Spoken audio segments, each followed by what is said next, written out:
So I have a question on that. I've had a couple guys from Delta tell me that one of the most unnerving or maybe mentally mess with you things is like if they come from the Rangers, they're used to getting yelled at in training. They're used to all that stuff. And but they said it's not like that at all in selection. No one's yelling at you. No one's in your face. You're just alone with your instructions. And some guys they say just they can't handle that. Like they just can't do it. Would you agree with that assessment? Yeah, absolutely. Yeah, it's funny because I didn't know what to expect. So some of the guys know guys that are in the unit, and they don't get told. They're not told anything. So even myself later on when I was there, and a guy comes through and he say, "Hey, I'm getting ready to go to selection. What do you have? Do you have any tips or motivational things I can, I was like, nope, man, I'm not gonna tell you, have a good, do the best you can. That's all I said. Do the best you can. And so it's a very I don't know that anybody, so there are some people who know guys there. I didn't know anybody that was at the unit. Um, so I didn't know anybody to ask. I didn't know anybody to talk to. I just trained what I thought was, what I needed to be training myself in. And some of the guys that show up there. So I tried out first. I was at Fort Ord. Then I get deployed to Korea. And that's where I go the second time. That's where I'm at when I go the second time. And the selection sergeant major that was there, he recognized me. And that was odd for me because of all the people that showed up in Korea. So we had to make 2 days. It's 2 days. I was way up north in the DMZ. So all the people that are in Korea that are going to this meeting are coming from bases scattered all over South Korea. And it takes me 2 days to get down there. And I finally show up the day of the PT test. And the selection sergeant major at the time, he asked me, he's like, "Hey, Sergeant Porras," and I was like, "Oh shit!" I saw him walking. There's only one place that was open that early in the morning at this one base that we were doing the PT test, and so everybody's going there. I go there to get coffee, and they went there to do the same thing. And he said, "Hey, Sergeant Porras," he goes, "So you ready?" And I was like, "How do you even know my name? First of all, that might not be such a good idea. It might not be such a good thing that you know my name already." But I said, "Well, I'm ready." And then he said, "I'm as ready as I can be. And all I'm going to do is do the best I can again and see if I can do better this time." And he's like, "Okay." So he goes, "Good for you. Good for you." So he goes, just give me your best get. Have all the people that you're coming here with that are here, how many do you think are really motivated to do this?" And I was like, "Well," and I knew that some of the guys that were there. And I was like, "Well," and there was probably 30 or 40 people at this place. I said, maybe one other is really motivated to do this. He's like, "Yeah, that's what I thought." And they're just trying to get out of a deployment to Korea, as most of them. That's what they're trying to do. They think if they don't make it, they can just go to a stateside assignment and get out of their Korea assignment. So that was unfortunately some of the motivations for some of the folks to even go to this PT test and try it out. But when you get there in the first week, you're waiting for people just to arrive from all the places like Korea, right? Germany, and they're coming from all over the world to go to this selection.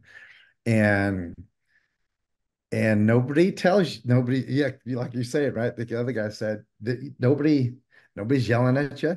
You're not even told to get in. Like, so little by little, they're trying to give you less information, right?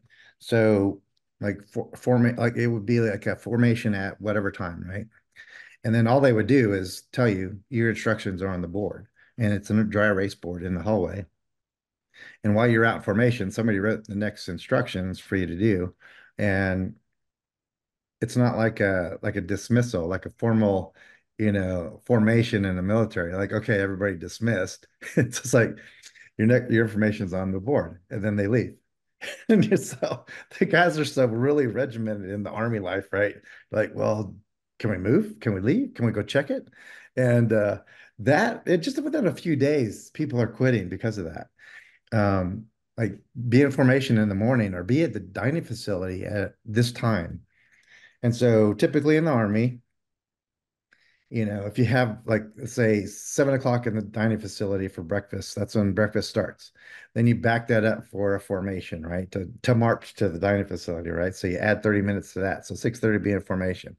And then everybody says, okay, individually, I got to be there 15 minutes before that one. So it gets to be a mess. You're there at 5 o'clock in the morning for a 7 o'clock meeting, right? Kind of thing.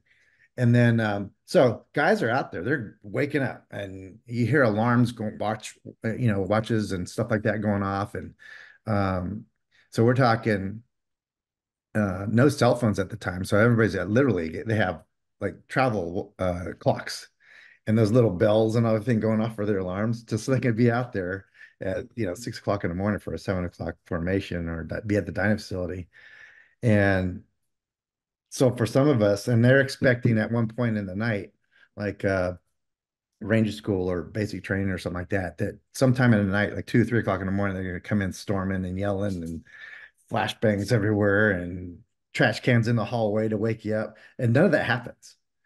And that is the weirdest thing. And I thought that people actually started quitting because of that. It was driving them crazy. Um, and I was like, I can work with this, I'm gonna sleep as long as I can sleep. I'm gonna eat whenever I eat. Walk until they tell me to stop, right? And just keep going. But yeah, a lot of guys quit that first week and we're not even doing anything. One of the other things I've heard guys from your unit say is that it's not uncommon for some people to show up, big muscles, maybe a bit of a meathead, loud talker. And as one of your former, you would overlap with this guy. I don't know for how long. He said you can take one look at those guys and they're gone within the first 72 hours a lot of the time.